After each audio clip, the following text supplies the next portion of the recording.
We are going live. I always put myself out there, and I'm doing it again today. And I do it live so I can't back out. It's like I'm talking about it, and I can't not talk about it. Look, hello everybody who is joining the live stream. Thank you for joining. I will do my best to do some Q&A after I'm done speaking my piece here about Midwest DJs Live. Forgive the dog barking. So every year I run into a vendor who I work with who asks me why I'm not involved with Midwest DJ Live. Like, what's going on here? Well, look, there's a reason. And I want to just get it out there so everybody knows what it is, because I think some people don't hear what I say, they hear what they want to hear. You know what I mean? Like, my words get twisted and things get twisted and people make a lot of assumptions about what's going on here. I'm tired of explaining it over and over again, so why not do a video and talk about this? I don't mind talking about it. But yeah, here's why I'm not involved. This goes way back, by the way. This goes back, man, to 2008. So I hosted an event in Milwaukee. My friend Jonathan, the DJ tutor, was coming over from Wales, and some people wanted to meet with him, and some people wanted to meet with me. Now, this is the early days of YouTube. This was before Barr and Joe Bunn and Nick Spinelli and who's that other cat? Nice guy out of California, Cleveland Terry, or any of these big influencers. Back then, it was Jonathan and I. We were the guys who were on YouTube. We were the guys that people were watching, and we never had an official meet. And I said, well, why don't we have a meet in Milwaukee while you're here? And he said, well, that sounds like a good idea. So I put something together where I invited people to come to town. There was a club that I worked with who let us have their place for free. There were a couple venues who let us have their place for free where we could host this meet and greet event. I thought, yeah, people will come up from Chicago or whatever. It would be kind of cool. We only had 3 weeks to plan it. And we ended up getting 100 people in total over 3 different venues. And what it was it was a meet and greet. Bring your gear. We're going to have this workshop where you can bring your equipment. If you've got trouble with it, maybe collectively we can figure out how to make this work. And it was anything from DMX to Serato to whatever. We had a club night where we all jammed. We had a meet and greet for anybody underage at a restaurant. It was cool, I had never attended a DJ conference before. And what we were doing was pretty punk rock on YouTube. And we just decided to do it. People flew in to attend our event, rented cars, got hotel rooms. It was crazy. Well, that was around the same time that I started to get involved with ADJ. And what ADJ wanted to do was invite me out to Mobile Beat Las Vegas so they could meet me, because they wanted to do some work with me. I had some pretty high exposure. They wanted to be able to, send me some equipment to do some demos on, but they wanted to meet me. They were really curious. What's this guy in Milwaukee all about? So after our Practice and Enjoy event, which went very well, I went out to Mobile Beat Las Vegas. I met with the guys from ADJ, absolutely wonderful people. But Mobile Beat was super cool. Mobile Beat, at the time, back then, there were thousands of DJs there. And I don't know, 50 vendors, this huge show floor. And Tone Loc was there and gave a performance. And it went on for days. And hotel rooms were cheap and flights were cheap. And it didn't take me long to realize that I had cannibalized a really good event. The people who spent money to come to our little Practice and Enjoy event could have spent less money to fly to Las Vegas, get a hotel room, and get a pass. And they would have gotten so much more than our little stupid meet that we did. So I decided that I wasn't going to hold Practice and Enjoy in Milwaukee anymore because I was cannibalizing Mobile Beat. I really felt like I misled some people. And, this was the thing to do, and it totally wasn't. So I talked to Ryan Berger, who was in charge of Mobile Beat at the time, and he gave us a seminar spot where we could go into a room with a sound tech and the whole bit and have our little practice and enjoy meet. So what I was able to do was invite everybody who was coming to practice and enjoy to Vegas instead. It was going to cost less. They'd get a cooler experience, and we'd still have our meetup. And we did that for a couple of years. So in the meantime, my friend Big Ron contacts me, who lives in Racine, which is local to Milwaukee. Man, I missed the last event. I really wanted to attend. I'm really bummed out. I said, well, Ron, we're going to do it in Vegas next year. It's just more cost effective for everybody. And there's so much more. I had no idea how wonderful these DJ conferences were at the time. And I feel silly putting on this little event in Milwaukee in January. It's cold out and whatever. We had a great time, but man, Vegas had so much more to offer. So we're going to do that now. And Ron didn't really want to travel. He wanted to do a local event. He said, well, can I just have it then if you're not going to do it? I said, well, if you tell people that you're hosting Practice and Enjoy, I'm afraid there's going to be some confusion on what Practice and Enjoy is. I don't want to make people think that they're coming to, here to Milwaukee area to attend the event I just had when I'm actually trying to get people to come to Vegas because I feel like it's more worthwhile. So if you want to do it, go ahead, but please call it something else. So there's no, confusion. So Ron agreed, and he called it, I think, YouTube DJs Live at the time. And he asked me to attend. He said, why don't you come? People would love to see you. And he started promoting, hey, Brian Red's going to be there, so you should come and you can meet Brian.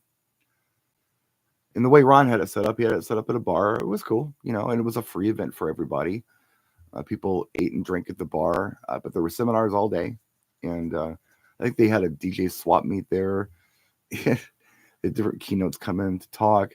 My capacity was to be there and just talk to everybody, which was pretty exhausting, really.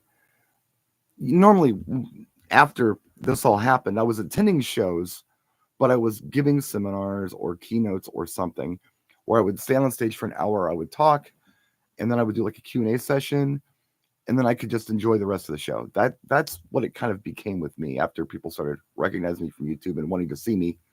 That's how I did it, and it was nice. But the way Ron had it set up, well, I know he was trying to be cool about it. He didn't want me to work, but I actually worked harder by being there all day and having to talk to everyone individually and saying the same thing over and over and over again 50 times, and having people come up to me and say, hey, how come you get free gear? Why can't I get it? And it's, oh my God, totally exhausting. So I really started to dread attending. I was like, man, this is always work. And I don't want to do this, but if I don't go, I'm a jerk, Oh, well, he lives right down the road. And he's letting me come say hi to us. So you kind of have to go. So I go. So let's fast forward to 2011. In 2011, I attended the welcome party, which was at a bowling alley. And I got to give you some context on this because it's important. I had just put together a consulting / endorsement deal, and I was under an NDA. I couldn't discuss it. But at this bowling alley, there was a vendor there from another company who wanted to work with me, but I couldn't work with them because I had this other deal on the table. I had just gotten back from Germany, by the way. I had just gotten back from Germany. I was totally exhausted. But Ron really wanted me to be there. Well, I'll do the welcome party. He really wanted me to be there. So I think I brought some RCF speakers to show people too.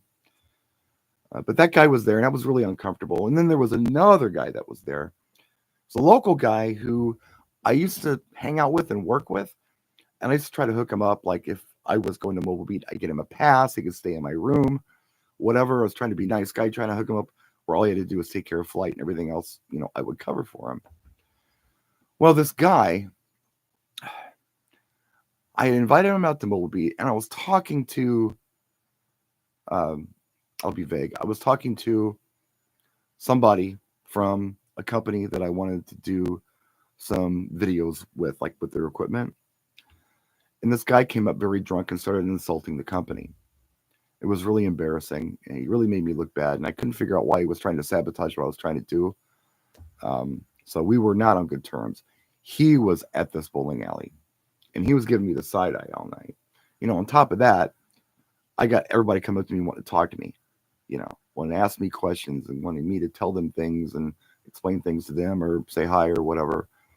So it was a stressful night. At the end of the night, I stayed until close. On the way home, I had a massive stroke. That's when it happened. On the way home from the meet and greet at Big Ron's Midwest Live event. Now, something else happened too.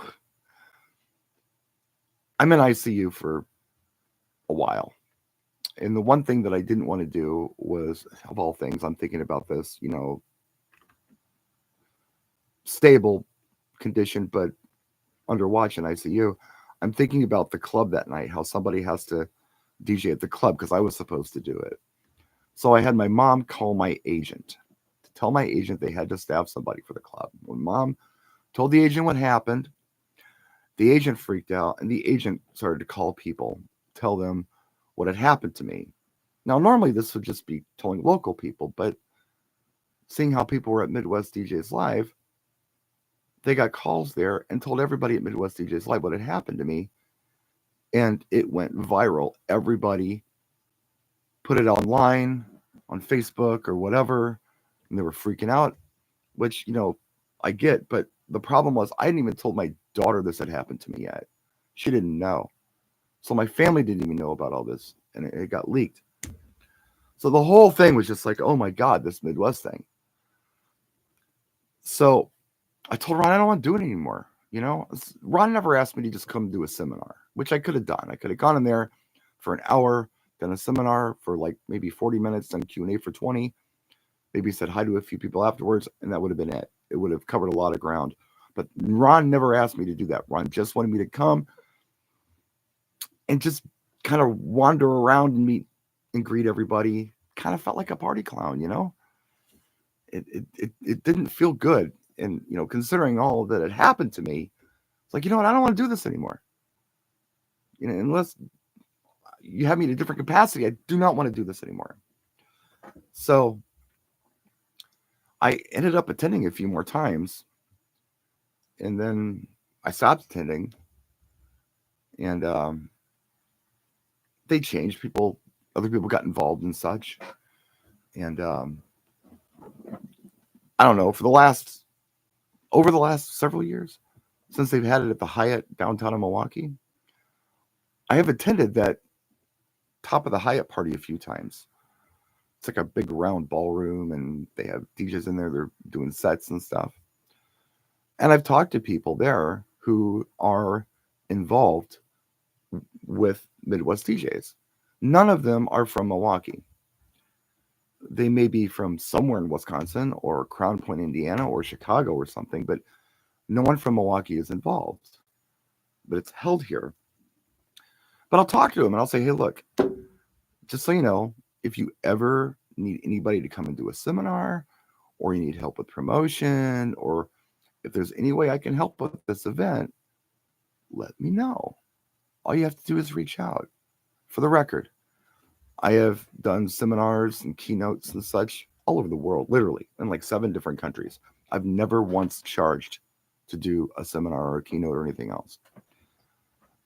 Yeah, you pay for flight, you pay for hotel, but yeah, I've never charged anybody. I never charge to help DJs. That's kind of my motto, and my moral compass just says, no, if I'm going to help somebody, it's going to be for free. I'll sell you something, but not help. That's different. So I'll never charge to do a seminar. So a place like Midwest DJs Live, which is literally 3 miles down the road from me, I go down the road, I make one turn, I'm at the Hyatt. It's nothing. It would cost them nothing to have me come and speak there or do something there. But they've they've never asked. I've offered over the course of several years. I've talked to people who are in charge and I've offered my help. I've extended the olive branch and no one has accepted it. So, my thing is, I guess they don't want to work with me. I mean, you got to hit me over the head with an anvil. I don't want to work with people who don't want to work with me. If you want to work with me, all you got to do is ask. But if you don't want to work with me, that's okay. There's no problem with you. Don't have to work with me. And the last thing I want to do is step on anybody's ego, because I know there are people involved in these shows who, they've fought hard to get there. They worked hard, and they don't need a guy like me with my profile to come in and catch their thunder. Fine. I'm okay with that. I don't need to work Midwest DJs Live. I don't really even want to, I guess, but I'm willing to if somebody wants to work with me. All they have to do is reach out. So here we are. I mean, we do a local meet here in Milwaukee the last Monday of every month. Now, in the last few weeks, we've had 2 DJs pass away, local DJs who are all friends of ours. So out of respect for not only those DJs, but some of the benefit events that others have been holding for these DJs, it felt like that we weren't going to do a Monday meet this month. It would have been inappropriate. So we're not doing it. But we have one planned for the 28th, last Monday of the month. Well, that happens to land when Midwest DJs Live is. I don't know that it matters much because nobody in our group knows anybody who's involved with Midwest DJs Live. In January, we had a meet with 20 local DJs, high-profile guys. And I asked everybody, does anybody know anyone involved with Midwest DJs Live? Nobody knew anyone involved with Midwest DJs Live. They're not from Milwaukee. We don't know these people. I mean, I may know someone by name, but I don't know anyone personally, let alone from Milwaukee. They're not here. They're not working with us. And I'm not suggesting that they're doing it in malice, but they're just not, okay? So Mitch Taylor and another guy, Jeffrey Nice Guy, they started asking questions about, well, why wouldn't you, support our show? And look, I've tried to support your show. I've offered my help. I've extended the olive branch several times, and no one has reached out to me, and no one wants to work with me. Every time Pioneer DJ or ADJ or Chauvet or Promo Only or any other company, Vibo, whatever. Hey, dude, how come you're not involved with Midwest? Don't you live in Milwaukee? Yeah, I do. And I've tried, but nothing. So it ain't me, okay? I'm not hating on them. I'm really not. I'm just not involved because I haven't asked to be involved. I've offered to get involved. Yet, I have not had anyone reach out to me and say, get involved. Now, if someone does and asks me to speak or asks me to attend or whatever, I'll gladly do it. But until that time, don't make me beg you to work with you, okay? That's it. You got to reach out to me. It's your turn, Midwest. If you want me to work with you, let me know. And just so you know, yeah, I do pretty good seminars. I always do a fresh one. I never repeat material. I've also co-produced pretty successful shows. But you do with that what you will. I'm not going to come in there and try to take over. It's the last thing I want to do, or bruise anybody's ego or hurt you in any way, shape, form, or fashion. But I'm offering help. And we are still going to have our local event on the 28th, which is a local meetup. It should be absolutely no threat to you. It's at nighttime, and it's about local area, Milwaukee area DJs, networking, how we can help each other. Maybe we got overflow with gigs. Maybe we need work. Maybe we need somebody to come in and help us with lighting, or we need somebody to come in and help us with a music style that we're not into. Maybe there's a Latin DJ who can help out somebody who's a non-Latin DJ who has a gig that's requiring Latin music. It's a networking event where we all get to know each other, so we're stronger that way. It has nothing to do with what you're doing. and it's not stepping on you. We will not be canceling our event for the 28th of April. We will still be having it. So that is what it is. Uh, but again, if you want my help, all you have to do is ask. That is the end of my speech. So now let me go to the chat and see if I can answer any questions anyone has. I'm not going to read what Matthew said, but hey, how's it going? Hello, Robin. Steve, hi. Um, let's see. Hey, BSR, love your videos. You always got great topics and a good dude. Well, thank you. Am I? I try. I try. Look, I'm only here to help. Anytime I turn this camera on, I want to help. It's not self-serving. This time, yes, I'm explaining myself. And quite frankly, I was thinking to myself, I'm tired of saying the same thing over and over again. I could just refer people to this video and say, look, if you want to know the whole story, watch the video. That's the story. Um, um, let's see. We got people from Fort Wayne. We got guys who've been watching somebody's been watching for 10 years. Thank you. Um, I'm in Louisville. We should do a local meetup here. How did you get it started? What would you recommend? Great question, and I want to answer that question. Look, here's the thing. Anything in life, if you want to do it, don't get it perfect, just get it right. Just get it going. There's a whole car culture out there right now. In the old days, everybody wanted a show car, right? They wanted to make an old classic car perfect, but it got to the point where nobody could do that, or they would just have these unfinished projects. So the new thing is that don't get it right, just get it running. Just get it going down the road. Same thing goes for kind of putting these events together, I think. You don't have to necessarily have this amazing event. You just have to have a meetup. And what's a successful meetup? It's two DJs sitting together and networking. That's a successful meetup. You don't need 50 people there. You don't need anything special. You don't even need anybody to be spinning. In fact, I think spinning is counterproductive. That's my personal opinion. Whenever you're having a meetup, I think it's good to have some kind of environment you can talk in. The way my friend Chippy and I did it was we announced it 24 hours before we did it. We said, hey, look, a lot of us don't know each other. We've decided to meet up at this bar at 7 o'clock tomorrow night. You're all welcome. We put it in a Wisconsin mobile DJ group, and we had 20 people show up. That was our first one. Our second one, I think we had 15 people show up. We're not doing it. I probably mentioned there's a lot of memorial stuff going on from some DJs who have passed away here. Just lost a really good friend the other day, Rick Jules. That was a big surprise. Rick and I go back 30 years, and I got some cool stories to tell about Rick. Rick was a good dude, talented, modest. Oh my God, just a good dude. But yeah, out of respect for that, we're all kind of still processing that, and there are memorial benefits and things going on. I thought, hey, let's not catch the thunder and have an event tonight on Monday, but we'll be again doing it again on the 28th. But yeah, you just do it. Just get a couple DJs interested and find some DJs who can spread the word and invite their friends. Find a spot, anything, a restaurant, a bar that's kind of quiet on a Monday night or whatever night you want to do it, and do it. I feel like Monday night is the DJ's weekend. Most DJs aren't working on Mondays. They've worked all weekend, and Monday is kind of like their Saturday. So that's why I picked Monday. But anyway, that's how I did it.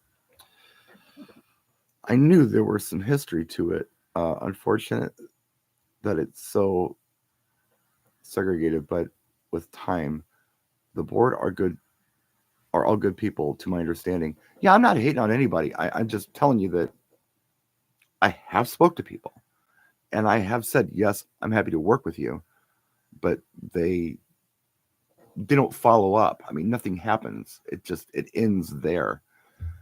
Um, but yeah, I don't want anyone to think, oh yeah, Brian doesn't want to work with it. He hates the event.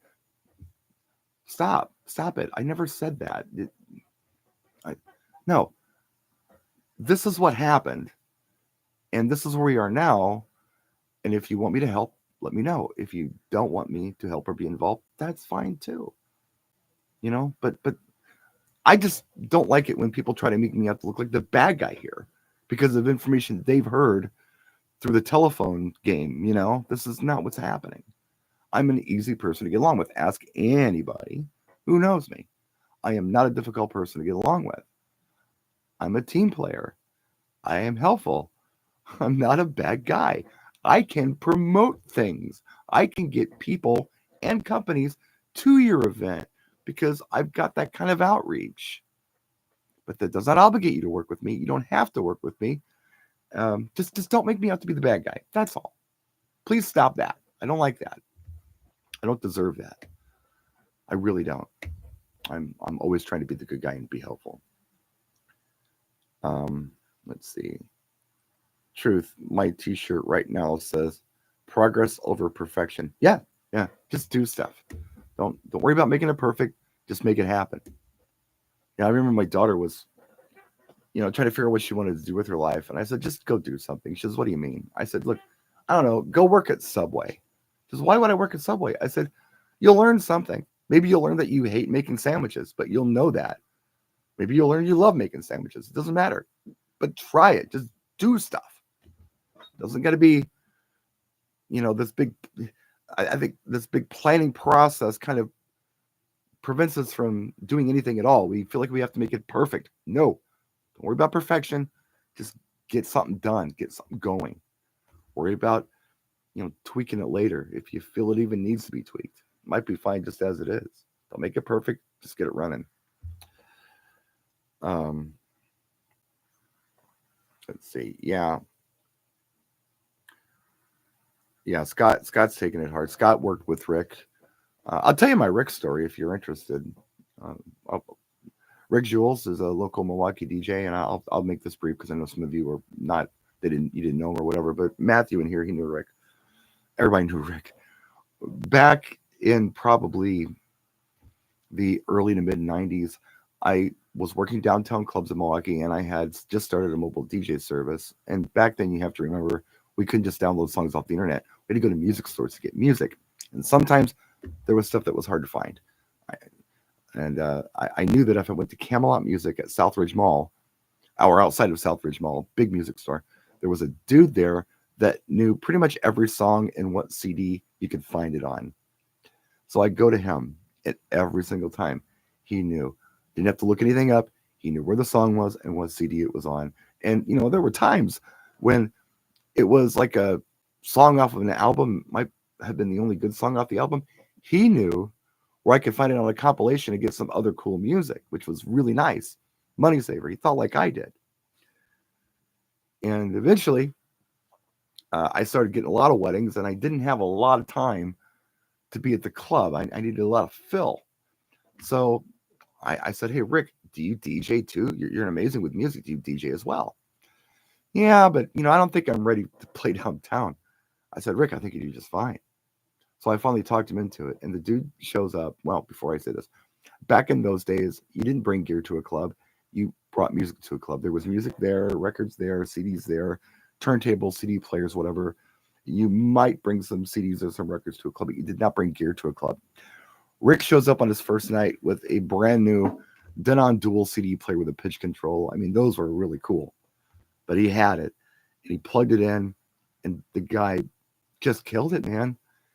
Everybody was loving it. His programming was great. His mixes, oh, they were flawless. That's really the first time I ever saw anybody do any kind of really good blending and mixing with CDs, with the pitch. Science fiction. Oh my God, this is amazing. And he loved it. We had some good times down there. And then we lost touch after I started my family. And then we got back in touch maybe about 10 years later. I actually met him at a memorial service for another DJ. And it was like, "Oh my God, Rick, holy crap, it's Brian." It was like, "Oh my God." So we knew a lot of the same people. We worked together several times. Rick was down here in the studio a couple times a year. We talk music. We'd pull records off the shelf, play them, talk about the old days, talk about, they say whatever they want to say about us old school DJs, but we know our music. And these younger guys, they're good, but we got something to offer. They don't know this track. You know this track. I'm like, yeah. So that's my Rick story. And Rick was always modest, was always humble, never had a bad word to say about anybody. He was a real example for me. And, guys like Rick, they make you want to be a better person. They really do. So he'll be very missed in the community. That's my Rick story. Okay. What else we got? Does has anyone done a wedding at St. Kate, downtown Milwaukee? I have. I have my first of the season there this Saturday, and was wondering how the load in, load out is. Load in, load out is a pain in the butt. You got to go in through the parking structure, go up the elevator, across the lobby, and into St. Kate. I'll talk to you about that later if you want to, Orlando. Yeah, I've done St. Kate. It's right across from Safe House, kind of in that, the Milwaukee City Center, whatever they call it. But yeah, you got to go in through the parking structure, up the elevator, across the lobby. It is what it is.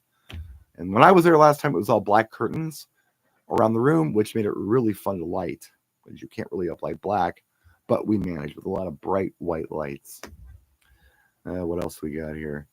Um, Hard getting older. Seems we are losing more of our DJ friends. Sorry for your loss. Well, I appreciate that.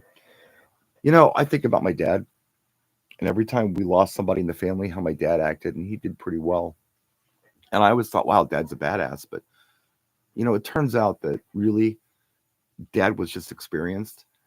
When you're young and you lose somebody, it's devastating. It never gets easier, like as far as the feeling you get, but you do get used to the feeling after a while, and you're able to function a heck of a lot better. You don't fall apart. You got to keep going for those who are around you, and that's kind of where I'm at with this kind of stuff. You know, I'm in Washington State now, busy with city events and lots of weddings. That's cool. I use Ape Lab uplights and runs videos and slideshows. Cool. Yeah, I like Ape stuff. I was at a nuclear power plant in Michigan, then moved to California and worked at Sonela's Valley Prison for 20 years. And Matt says loading in St. Kate sucks. Straight up hotel style loading. Dang. Okay, thanks. Yeah, guys. Nah, man, I really appreciate your thoughts on that. And, we carry on. We have to. Rick would want it that way. Rick wouldn't want us to just stop the world. Our friend Pete, who we lost a few weeks ago, I don't believe he would have wanted us to stop the world. We can't do it. We got to keep going. Always carry him in our hearts.